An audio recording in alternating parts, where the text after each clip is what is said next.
2000 টাকার কার্ড নিতে 1000 টাকা ঘুষ দেওয়া লাগবে না তো? ইনশাআল্লাহ এবারের নির্বাচনে 10 দলীয় নির্বাচনী ঐক্য বিপুল ভোটে জয়লাভ করে আমরা সেই অসমাপ্ত কাজ সম্পন্ন করব সবাই ঐক্যবদ্ধভাবে। কারণ আমরা ঐক্যবদ্ধ বাংলাদেশ, আমরাই বাংলাদেশ। প্রিয় সংগ্রামী বন্ধুগণ, দু একটা কথা বলতে হয়।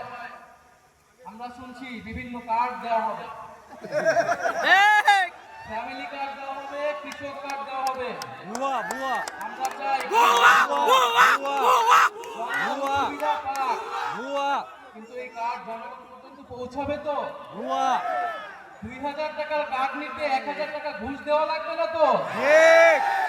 তাহলে ঘুষ, চাঁদাবাজি সেটা যদি আমরা নির্মূল না করতে পারি, এই সকল সুযোগ সুবিধা কি জনগণের কাছ পর্যন্ত পৌঁছাবে?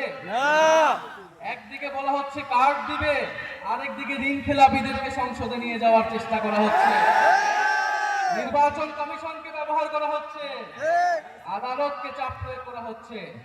ফলে এ কেমন বিচারিতা?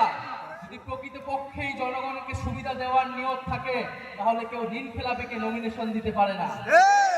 যারা ঋণ পরিশোধ করে নাই তারা সংসদে গেলে আপনার মনে হয় তারা ঋণ পরিশোধ করবে? আর এরা আবারও ঋণ নিবে, এরা আবারও টাকা না করবে, এরা আবারও টাকা পাচার করবে বিদেশে।